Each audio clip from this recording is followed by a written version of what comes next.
Hello there, welcome back. I'm Heather Rose. I'm one half of the children's author Angelica Banks, and we are up to chapter 14 in Finding Serendipity. Oh my, it gets very exciting. This chapter is a big chapter, so let's get started. Chapter 14 of Finding Serendipity by Angelica Banks, of which I am one half of with my dear friend, of course, Danielle Wood. Though Tuesday's sleep was dreamless, in the tall brown house on Brown Street, Serendipity Smith tossed and turned as though fighting a duel in her sleep. In her dreams, she was on a ship in a wild storm. Not any ship, but the hulking steel giant, the Silverfish. Lightning broke over the ship's bow and Mothwood was at the wheel, driving the ship into bigger and bigger seas. On the deck, Tuesday appeared and disappeared, and each time Serendipity reached for her, Tuesday slipped from her grasp or vanished. "Tuesday, Tuesday," Serendipity called out, her voice scarcely registering above the howling winds and churning water.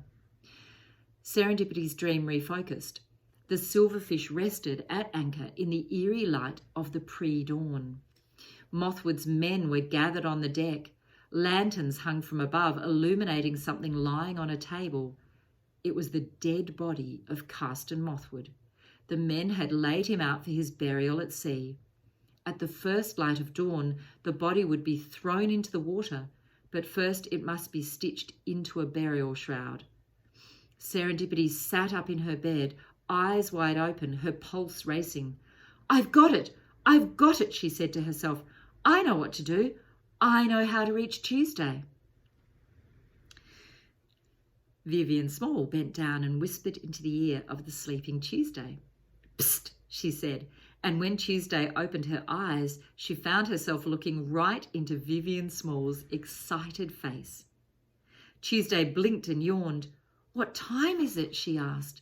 "Adventure time," said Vivienne. The two girls, dressed in the dim light, slipping into clothes stiff and warm from drying by the fire, and Vivienne packed a few provisions. Then they were scrambling down the path to the shore, Vivienne leading the way with a small lantern and Baxter staying close at Tuesday's side, alert for noises in the darkness. Together the girls pulled Vivacious from her place above the tide line and slid her into an inky sea. Each wave in the moonlight brought bright swirls of phosphorescence about the girls' bare feet. Vivienne worked quickly, unfurling sails and securing ropes. Once Vivacious was afloat, Baxter made a beautiful leap into the boat, clearly unperturbed by the events of the day. Tuesday scrambled aboard while Vivienne waded deep into the water, steadying the boat as it rode up on an incoming wave. Then, in one seamless movement, she leapt aboard, took the tiller, and sailed them away from the shore. Tuesday observed the deftness of the launch, noting the gentle way Vivienne guided Vivacious, and she felt unbridled admiration. The moon lit their way, and the sea was a dark quilt of diamonds. Tuesday realised with a shudder that here she was on one of Vivienne Small's notorious raids of the Silverfish. She felt wildly excited and utterly terrified all at once. She turned back to Vivienne at the tiller. "Mothwood is definitely dead, isn't he?" she asked. "Oh, yes," said Vivienne. "But how did you kill him?"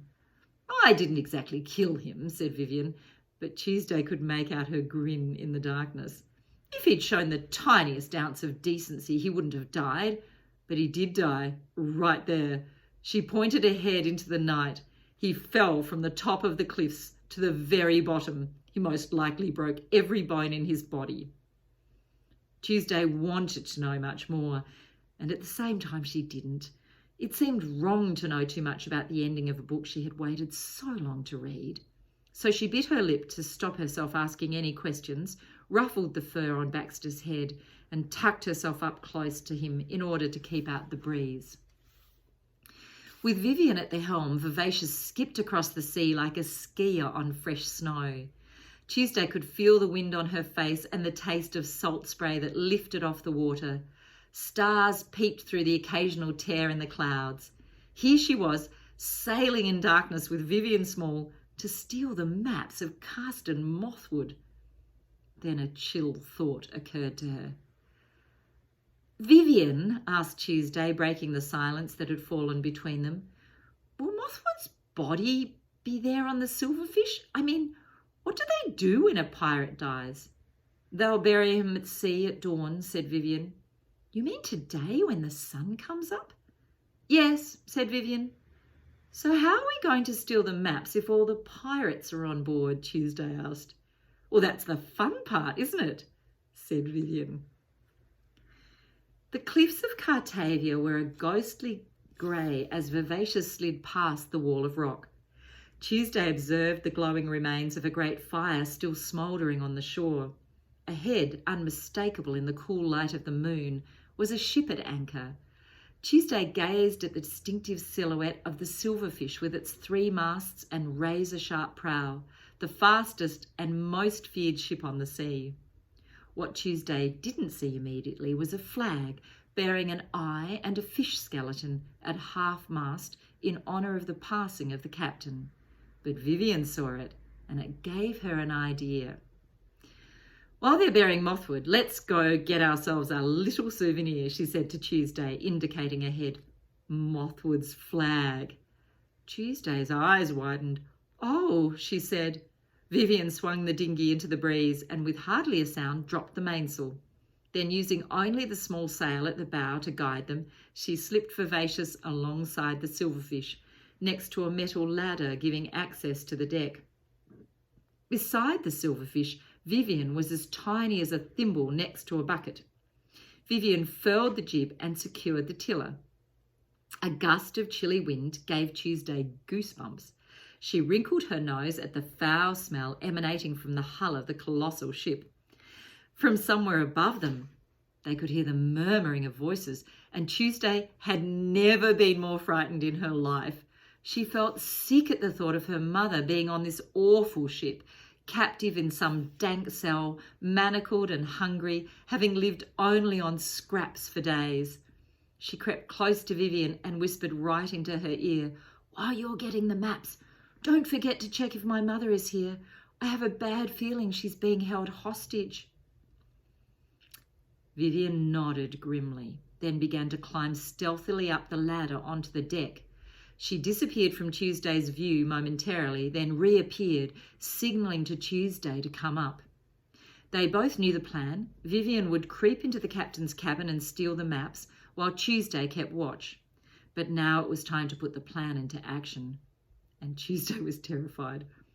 "Stand guard, doggo," she whispered to Baxter. "Vivacious is our only hope of escape." Baxter cocked his head and then stood quite still, looking as if he would protect Vivacious with his life.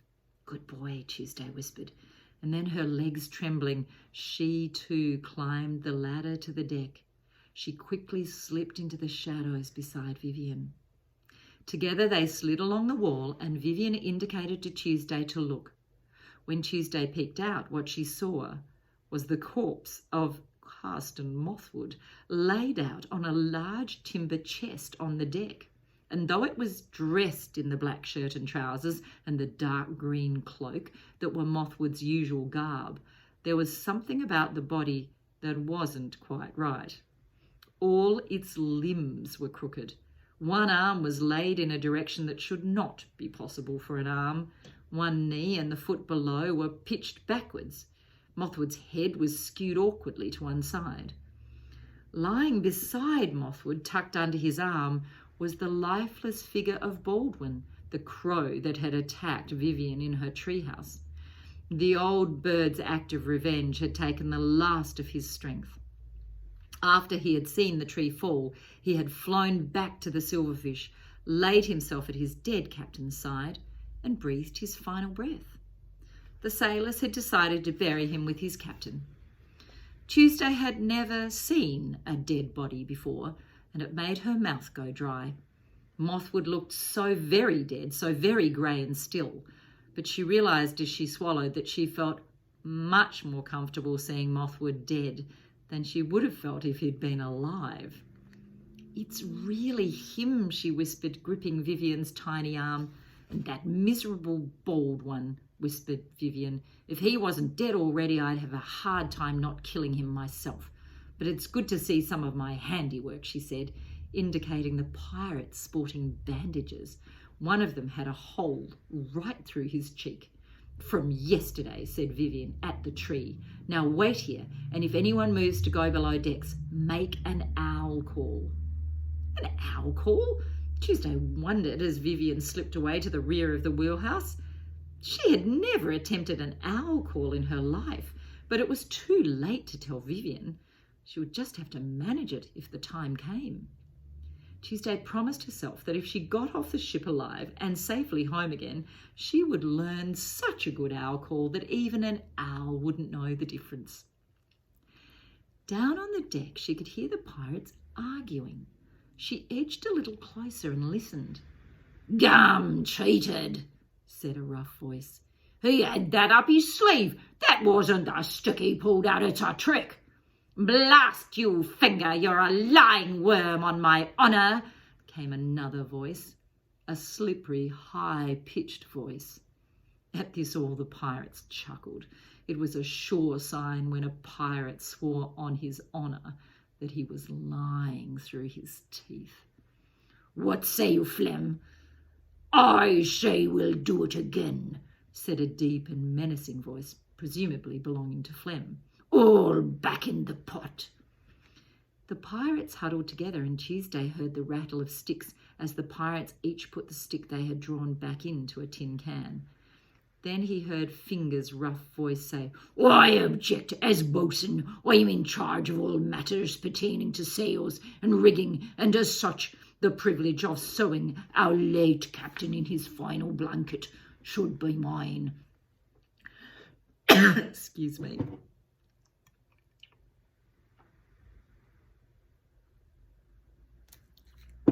"Besides, no one is handier with needle and thread than me."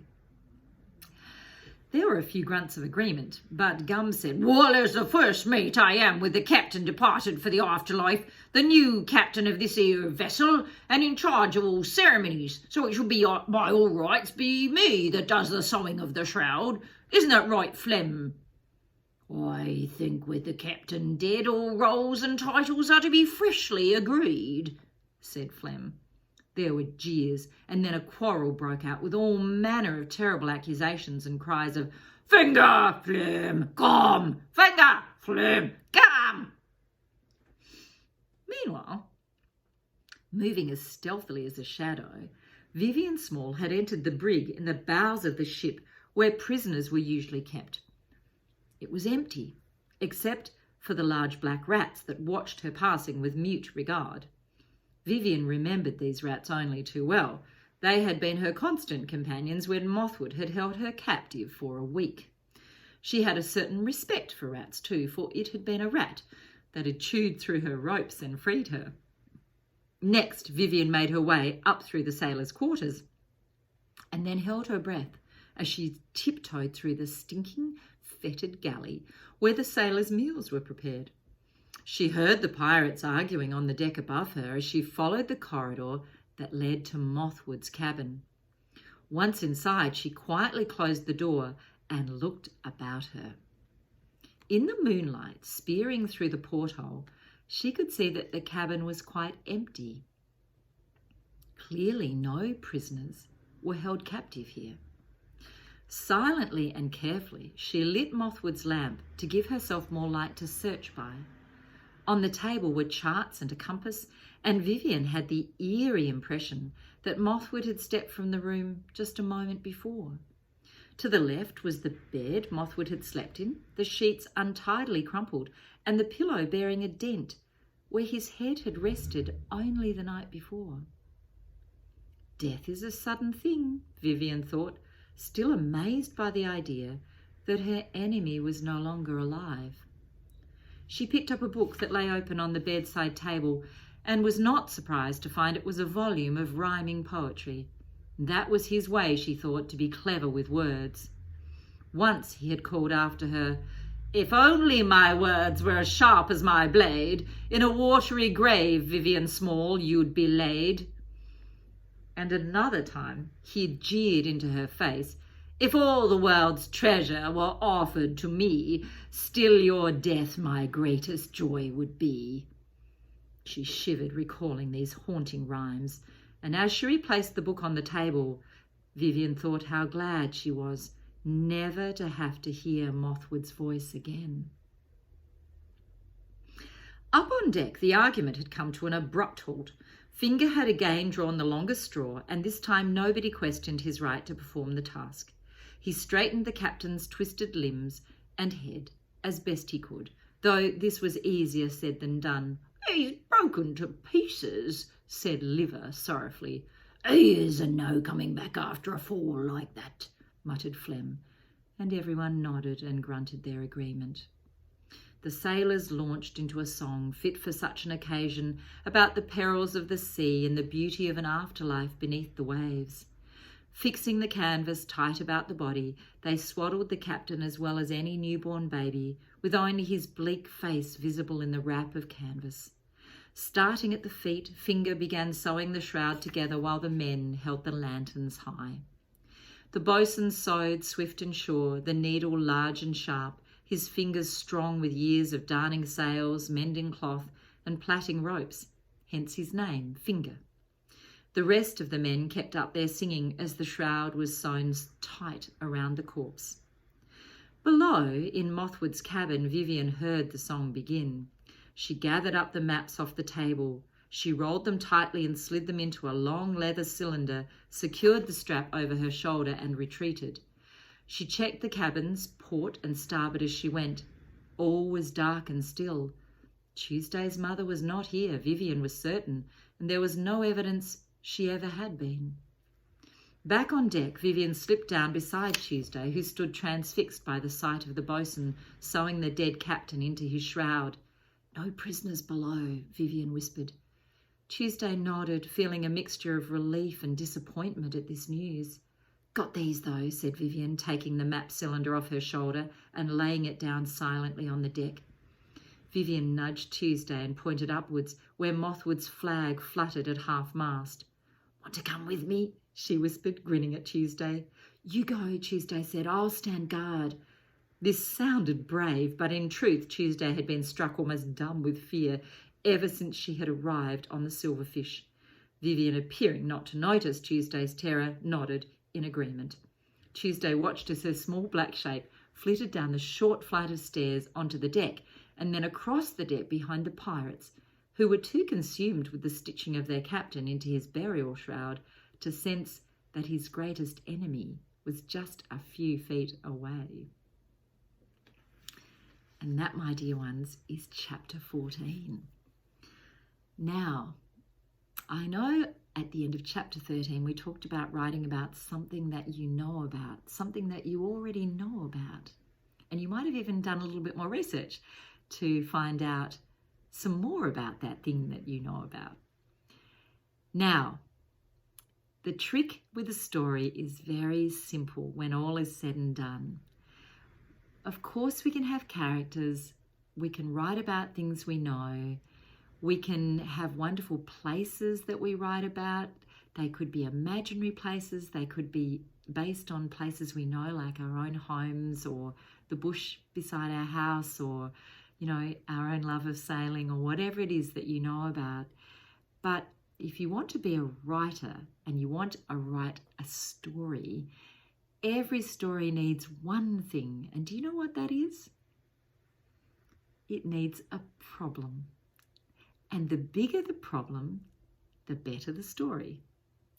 So if you think about it, the problem in our book is that Serendipity has gone missing and Tuesday's gone to find her. That's why the book's called Finding Serendipity. So think about what you know, and you might have written about that already, and then think about what sort of a problem you can imagine. What sort of problem can you imagine that would make a big story, a really exciting problem? And you might like to visit some of your other books and look for what was the problem. What was the problem? I mean, if you've even begun the Harry Potter series, then you'll know there's a lot of problems. But one of them is that Harry has to learn to be a wizard. He has to learn to be a wizard. He didn't know he was a wizard, and now he has to learn to be one. But at the same time, there are other problems emerging in Harry Potter, aren't there? We have Lord Voldemort. So, good problems, very good problems. So, I'm going to leave it there, and I'll see you tomorrow. Whenever you can come back, I will see you as soon as possible for chapter 15. Bye for now.